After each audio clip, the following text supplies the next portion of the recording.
सच के लिए बेखौफ बेबाक जंग, वर्तमान क्रांति न्यूज 24 के संग। नमस्कार, स्वागत है आपका आपके अपने वेब चैनल वर्तमान क्रांति न्यूज 24 में। तो बनारस से ही शुरू हुआ था। हमारे हस्बैंड के डेथ के बाद 2023 में हमारे हस्बैंड का डेथ हुआ और ये निशांत नोएडा चले गए थे 4 दिन पहले। जब खबर गई कि पापा का डेथ हुआ तो तुरंत फिर लौट के आए और तब से मेरा बेटा बहू को और बच्ची को लेके यहीं रहते थे। मेरा पेंशन नहीं बना था, पेंशन के लिए मैं वहाँ पर थी और बहू का रवैया ऐसा हो गया कि मेरे पति के जाते ही वो अपने आप को मालकिन समझने लगी। वो ना बेटे की बात सुनती थी ना मुझसे कोई बात करती थी और मेरे से तो बात ही ना करे। वो जो भी काम करी अपनी मर्जी से और बेटा जो कुछ भी कह रहा है कि ऐसे मत करो, मम्मी हैं उनको भी ठीक से रखो, तो उनसे लड़ाई करती थी। इतनी लड़ाई कि मैं बाहर जाकर गेट के बाहर बैठी रहती थी। तो मैंने सोचा कि अब यहाँ रहना ठीक नहीं है, लेकिन मैं मजबूर थी कि मेरा पेंशन बनने में 3 महीने लग गए। तब से मैं अपनी देवरानी के यहाँ चली गई, नंद के पास चली गई। जब मेरा बेटा ट्रेजरी में और वो कचहरी में आता था कहता था मम्मी घर चलिए, लेकिन बहू के व्यवहार से मैं वहाँ जाना नहीं चाहती थी। नहीं, उसने फांसी नहीं लगाया। वो तो 13 तारीख को अपनी दीदी से बोला था कि मेरे ऊपर बहुत जिम्मेदारी है दीदी, अभी मैं निया के लिए स्कूल देख रहा हूँ। 4 स्कूल मैंने देखे हैं, उसमें जो सबसे बेस्ट होगा उसमें निया का एडमिशन कराऊंगा। निया कौन है ये? उनकी बेटी है 3 साल की। अच्छा, जो मृतक है इनकी बेटी? जी, निधि गुप्ता और निशांत बरनवाल की 3 साल की बेटी है निया। निया को बहुत प्यार करता था। अगर मेरे बेटे ने सुसाइड किया होता तो फूट कर रोती, फ़ोन में रोती कि मम्मी ये क्या हो गया, कैसे हो गया, इन्होंने फांसी लगा ली, अब मैं कैसे रहूँगी, ये बोलती रोती। तो मेरे पास फ़ोन करती। इसने मेरे पास फ़ोन करने की बजाय बनारस फ़ोन किया। अपनी सगी बहन को फ़ोन नहीं किया जो 15 किलोमीटर पास में थी, उनको भी नहीं किया। तो बनारस से फ़ोन आया, मेरा मन नहीं माना। मैंने निधि को फ़ोन किया कि क्या हुआ, तो गाना गा के करी सुसाइड कर लिए हैं। कोई गम नहीं, कोई दुख नहीं। अरे पति मरता है तो पत्नी दहाड़ मार के रोती है, वैसा रोना गाना कुछ नहीं था। जैसे लगे कि उसके मरने पर उसको बहुत संतुष्टि मिल गई है। और हम लोग यहाँ से भागे हुए गए, लेकिन वो घर तक नहीं पहुँचने दी हम लोगों को और तुरंत ये हॉस्पिटल पहुँच गई। 2 पुलिस वाले के साथ 2 बजे रात को। कौन सभ्य बहू अकेली जाती है। अरे वेट कर ली होती, मेरा बेटा अगर सुसाइड किया, तुम तो सही थी ना, क्यों नहीं रुकी। मैं यही चाहती हूँ कि निधि से सख्ती से पूछताछ की जाए और उससे सच्चाई उगलवाया जाए। और पुलिस वाले तो वो कुछ नहीं कर सके, वो तो उनको बचाने के चक्कर में है। क्यों बचाने के चक्कर में है ये तो मैं नहीं बता सकती। सभी लोग जानते हैं कि पुलिस किसी का रिश्तेदार नहीं होता, लेकिन निधि से कौन सा रिश्ता है तो बचाने में जुटी हुई है। मांग ये करना चाहती हूँ कि कोई अलग से कोई एजेंसी हो, जांच एजेंसी, उनसे जांच करवाई जाए और निधि से पूछताछ की जाए। उनका CDR, उनका मोबाइल, उनका लैपटॉप, सबकी जांच की जाए। पुलिस वाले तो एकदम तैयार ही नहीं होते उनके किसी भी चीज़ को जांच करने के लिए। अभी 2 दिन पहले वर्तमान क्रांति न्यूज़ 24 में हमने एक खबर चलाई थी। उस खबर में हमने आपको ये दिखाया था कि नोएडा में, उत्तर प्रदेश के नोएडा में एक शख्स की रहस्यमयी परिस्थितियों में मौत हो जाती है, जिनका नाम था निशांत बरनवाल। तो निशांत बरनवाल के रिलेशन वाले न्यू दिल्ली में रहते थे, अभी भी रहते हैं।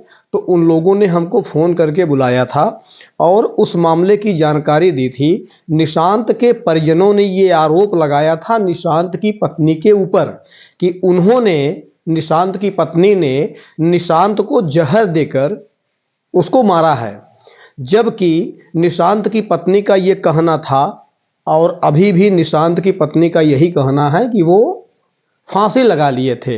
तो जिस समय हम परिजनों का बयान ले रहे थे तो राहुल बरनवाल, जो मृतक के जीजा हैं, उन्होंने अपने बयान में एक बात बताई थी कि जिस समय निशांत की मृत्यु हुई थी तो निशांत की पत्नी ने पहला फ़ोन वाराणसी में निशांत के चाचा के पास की थी।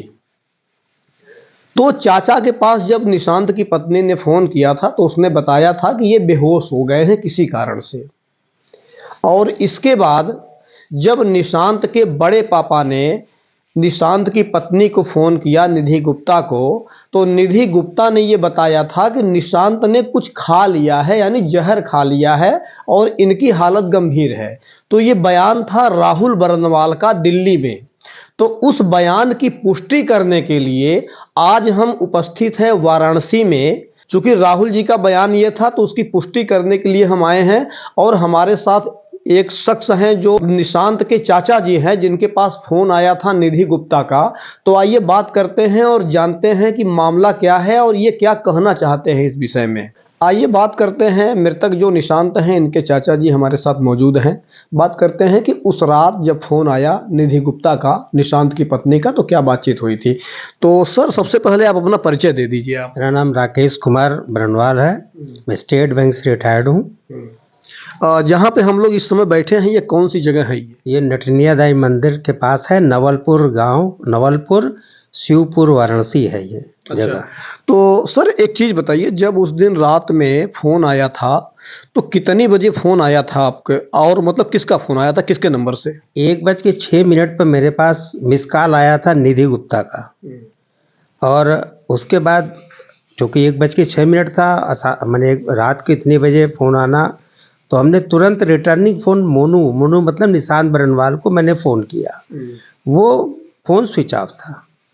इसके बाद मैंने रिटर्निंग चुनमुन को पहले फ़ोन किया कि देखो मोनू का फ़ोन नहीं लग रहा है। और अच्छा, थोड़ा सा ये मतलब चुनमुन कौन है? चुनमुन मोनिका बरनवाल। मोनिका बरनवाल यानी राहुल की पत्नी? हाँ, राहुल की पत्नी। अच्छा। हाँ।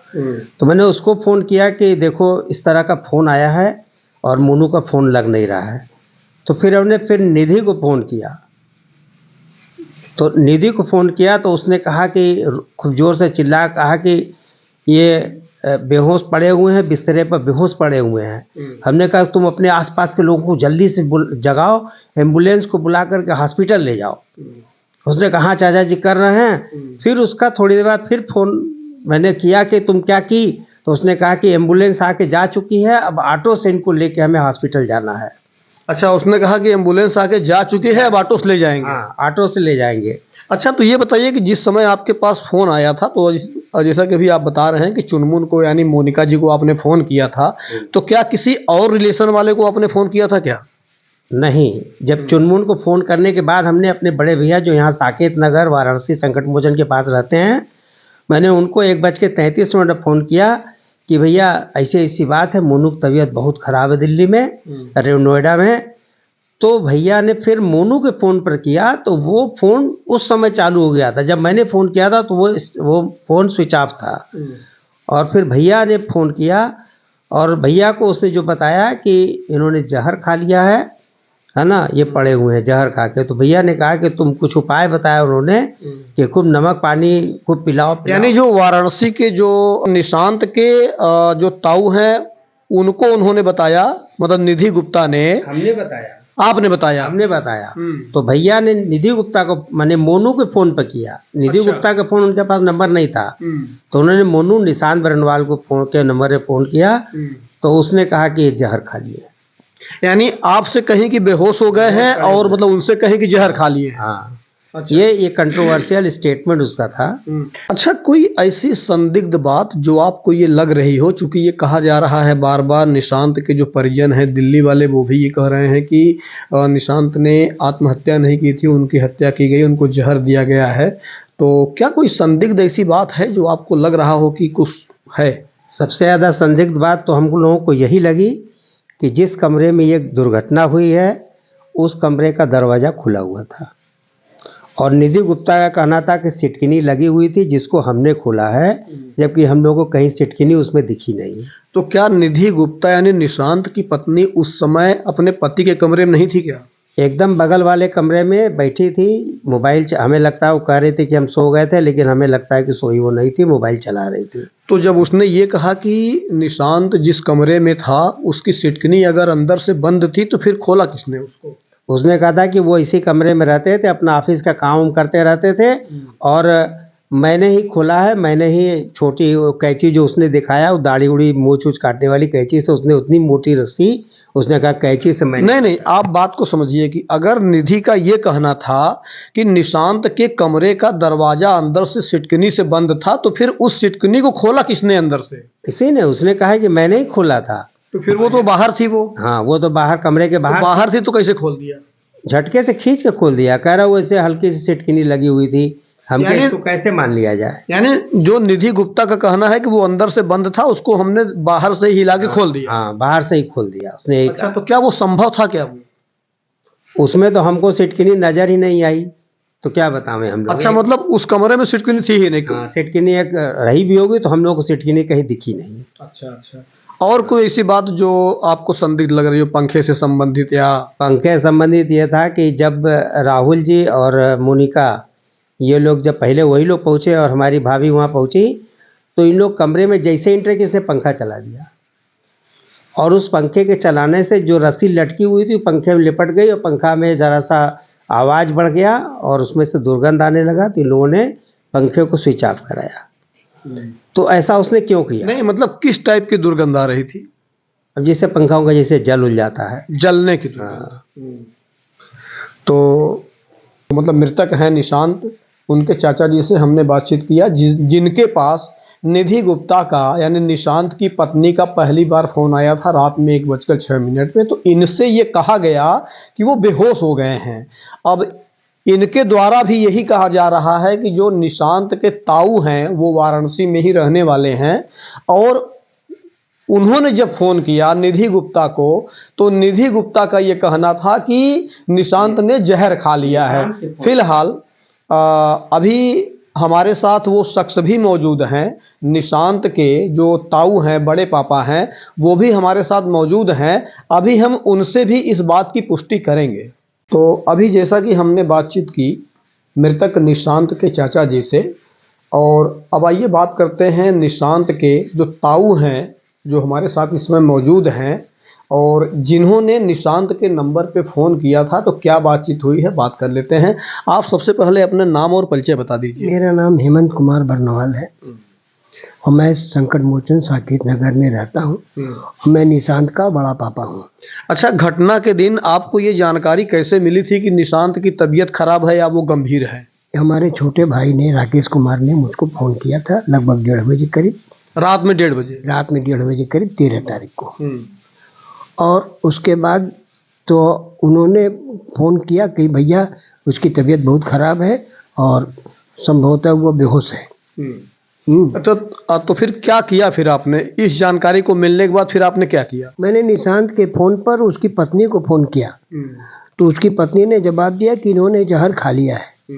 जहर खा लिया तो मैं अपने पत्नी से बोला कि अरे ऐसा ऐसा हो गया है, बड़ी घबराहट हो रही है, बताओ क्या करें। तो उसने कहा कि इनको नमक पानी पिलाओ ताकि उल्टी उल्टी हो, तबीयत ठीक हो जाओ और जल्दी से जल्दी हॉस्पिटल लेके जाओ। यानी आपसे ये कहा गया कि इन्होंने जहर खा लिया है? हाँ जी।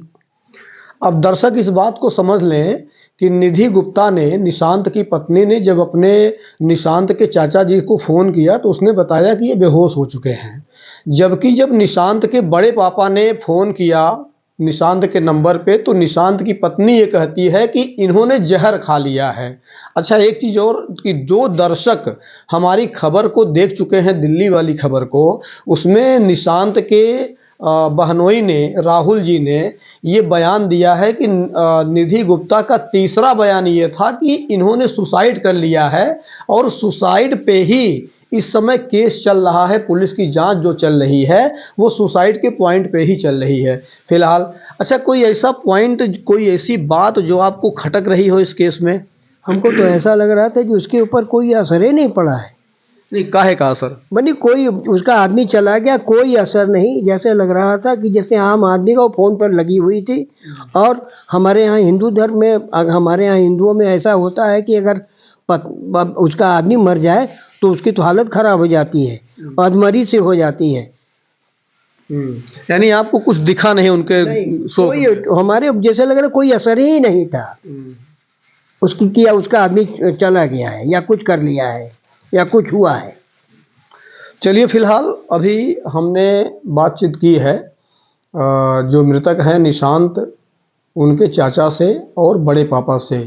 इन लोगों का जो बयान आया है काफ़ी चौंकाने वाला है। और अब इन्हीं के साथ हम कुछ और भी बात करेंगे जो घर की महिलाएं हैं। मृतक निशांत के चाचा और बड़े पापा से अभी हमने बातचीत की है। हमारे साथ मौजूद हैं निशांत की चाची और ये भी इस विषय में कुछ जानकारी देना चाहते हैं, बात कर लेते हैं। तो क्या आप इस विषय में आपको क्या लग रहा है कि वो हत्या है या आत्महत्या है? क्या कहेंगी इस विषय में? कुछ जो आपके मन में हो थोड़ा सा कुछ जानकारी दे दीजिए जिससे कि इस केस को समझने में हमें आसानी हो जाए। जी, निशांत अपनी वाइफ के साथ अपने पापा के डेथ के बाद इसी घर शिवपुर के घर में रह रहा था अपनी बच्ची के साथ, और वो वर्क फ्रॉम होम कर रहा था। यानी वाराणसी में जो निशांत का मकान है उस मकान में वो रहते थे? जी, अपने पापा के डेथ के बाद वो यहीं वर्क फ्रॉम होम लेकर रह रहा था। तो जैसा कि 6 मई को इन लोगों में मारपीट हुआ और उसके पापा ने ऊपर का पोर्शन 2 किराएदार को दे रखा था, तो ये पीछे पोर्शन किराएदार के पास चली गई और बोली कि तुरंत 1 घंटे में ये घर खाली कर दो, और निशांत के मना करने पे उससे मारपीट किया। तो हम लोगों को जब ये सूचना मिली तो हम और हमारे हस्बैंड शिवपुर गए और उन लोगों को समझाया बुझाया, फिर मामला शांत हुआ। अच्छा, ये बताइए कि वो झगड़ा होने का या जो भाड़ेदार हैं उनको धमकाने का कारण क्या रहा? कारण ये था कि वो उसको पता चला कि मेरी सास अपनी बेटी के साथ आ रही हैं, तो उसे ये मंजूर नहीं था कि घर, वो अपनी सास और नंद को पसंद नहीं करती थी। यानी जो निशांत की पत्नी है निधि गुप्ता, वो अपनी सास और नंद को पसंद नहीं करती थी। वो अकेले एकदम फ्रीडम में रहना चाहती थी। उसे पता चला कि वो लोग आ रहे हैं, तो इसीलिए वो ऊपर किराएदार के यहाँ धमकाने लगी कि तुम 1 घंटे में खाली कर दो, मैं इसी पोर्शन में रहूंगी, मैं उन लोग के साथ नहीं रहूंगी। अच्छा, ये तो बात हुई पुरानी। नई में मृत्यु के बाद आप लोग वहाँ गई थी नोएडा में, जी, तो कुछ संदिग्ध आपको ऐसा लगा कि जो आपको लग रहा हो कि ये कुछ नहीं होना चाहिए वो हो रहा है? जी, हम लोग जब वहाँ गए तो उसका एटीट्यूड देख के जरा भी नहीं लग रहा था कि उसके पति का डेथ हुआ है। जब निशांत का शव आया हम लोगों को आखिरी बार दर्शन कराने के लिए, तो हम और हमारी जेठानी सारे लोग बहुत ज़्यादा रो रहे थे, लेकिन उसके चेहरे पर जरा भी भाव नहीं था। जैसे कि एक पत्नी को होना चाहिए कि बदहवास हो जाती है पति के मरने के बाद, उसको अपना सुध बुध नहीं रहता, लेकिन वैसा कुछ भी नहीं लगा। मैंने पड़ोस की एक महिला से कहा कि देख रही हैं ये मोबाइल पे लगातार बात किए जा रही है, इसके चेहरे से जरा भी नहीं लग रहा है। चलिए, फिलहाल अभी बात करते हुए निशांत की चाची कुछ भावुक हो गई हैं। इनकी आंख में आंसू भी आ चुके हैं और चूँकि ज़्यादा ये बोल नहीं पाएंगी हमको लग रहा है, तो यहीं पे हम इनसे बात ख़त्म करते हैं। कुछ और पॉइंटों की तरफ आपको हम ले चल रहे हैं जो हमारे पास वीडियो क्लिप आए हैं सीसीटीवी कैमरे के। जिस दिन घटना हुई उस दिन के यानी 13 सितंबर को शाम को 6:54 पर निशांत घर आते हैं। 1 मिनट तक उनको लगता है गाड़ी पार्क करने में और घर के अंदर जाने में। दूसरी क्लिप में आप स्पष्ट रूप से इस समय देख पा रहे हैं हमारे स्क्रीन पर कि 13 सितंबर को 11:54 पर बालकनी पर खड़े होकर निशांत सिगरेट फूंक रहे हैं। आप इस बात को महसूस करिए कि रात में 11:54 पर अगर कोई शख्स बालकनी पर खड़े होकर सिगरेट फूंके जा रहा है तो जाहिर सी बात है कि उसके दिमाग में कुछ तो टेंशन होगा। और वो टेंशन क्या हो सकता है कि पारिवारिक मैटर को लेकर हो। फिलहाल ये जांच का विषय है। और ये जो वीडियो है ये 2 मिनट तक का वीडियो है। हम आपको पूरी वीडियो नहीं दिखा सकते क्योंकि वीडियो लंबी हो जाएगी, हमारी खबर लंबी हो जाएगी। इसलिए आप इस बात को समझिए कि 2 मिनट तक निशांत उस बालकनी पर खड़े होकर सिगरेट फूंकते रहे। अगली जो क्लिप हमारे पास आई है वो कुछ देर बाद की है, यानी तब तक तारीख बदल चुकी थी। 14 सितंबर हो चुका था। 1:30 पर निधि गुप्ता बालकनी में आकर किसी से बात करते हुए इशारे से कुछ बताने का प्रयास कर रही है। वीडियो जो सीसीटीवी का क्लिप हमारे पास आया है उसको थोड़ा आप गौर से देखिए। बालकनी में निधि गुप्ता इस समय खड़ी है और वो इशारे से कुछ बताने का प्रयास कर रही है, शायद किसी सामने वाले व्यक्ति को। अब सवाल ये है कि रात में 1:30 बजे निधि गुप्ता की बात सुनने वाला सामने कौन रहा होगा, और निधि गुप्ता जो इशारे से बता रही है वो गले में और एक कुछ रस्सी टाइप का या इस टाइप का इशारा करे, जिससे ये बताने का प्रयास कर रही है कि किसी ने आत्महत्या, इस टाइप का कुछ इशारा है। वो पुलिस इस बात को बखूबी समझ सकती है। अच्छा, एक चीज़ और कि जिस समय निधि ये बताने का प्रयास कर रही है उसके हाथ में मोबाइल है और यह वीडियो जो है वो 40 सेकंड का है। अगली क्लिप जो हमारे पास आई है वो 14 सितंबर की रात यानी 13 सितंबर की रात, जो कि तारीख चेंज हो चुकी है, 1:53 की वीडियो है, जिसमें निधि गुप्ता घर के अंदर से कोई चीज़ घसीट कर लाती हुई बाहर दिख रही है। अब वो चीज़ क्या हो सकती है? वो जाहिर सी बात है कि निशांत का शव ही हो सकता है, क्योंकि जैसा कि परिजनों ने बताया था और पुलिस को भी निशांत का शव सीढ़ियों पर ही मिला था। तो निधि गुप्ता सीढ़ियों पर शव घसीट कर ले आ रही है और उसके एक हाथ में मोबाइल है, बीच में वह अपने बालों को भी फेरती जा रही है, संवारती जा रही है। और एक चीज़ आप ध्यान से देखेंगे वीडियो में, जैसा कि अभी इस समय आप देख पा रहे होंगे कि निधि के साथ संभवतः एक शख्स कोई और है। हो सकता है कि वो कॉलोनी का गार्ड हो। और अब यहाँ पर जो बात आपको समझनी है, हमारे दर्शकों को समझनी है, प्रशासन के जो अधिकारी हैं उनको समझनी है कि आखिर आवश्यकता क्या थी। कमरे से घसीट कर बाहर शव ले आने की आवश्यकता क्या थी। फिलहाल एक और क्लिप की बात करते हैं। 1:58 पर एक क्लिप हमारे हाथ में आई है। 1:58 पर जो क्लिप हमारे पास आई है, निधि गुप्ता वॉचमैन के साथ बालकनी में खड़ी है और मोबाइल से किसी से बात कर रही है। यह वीडियो 25 सेकंड का है। अगली जो वीडियो है और आखिरी क्लिप जो हमारे पास है वो है 14 सितंबर यानी उसी दिन की है, रात में 2:01 पर। यह 26 सेकंड का वीडियो है। इसमें पुलिस निशांत के शव को, जो बिल्डिंग का निचला हिस्सा है, निशांत के शव को पुलिस वाले जानवरों की तरह हाथ में उठाकर नीचे ले आते हुए देख रहे हैं। निशांत बरनवाल की मृत्यु पर हमने उनके परिजनों से दिल्ली जाकर भी बातचीत की है उनके आग्रह पर, और चूंकि उनका बयान ऐसा था कि हम लोगों को पुष्टि करने के लिए वाराणसी आना पड़ा। यहाँ परिजनों से हमने जो बातचीत की है वो भी आपने सुना है। जो पॉइंट जो सीसीटीवी कैमरे में रिकॉर्ड हुए हैं वो भी पॉइंट आपने देखे हैं।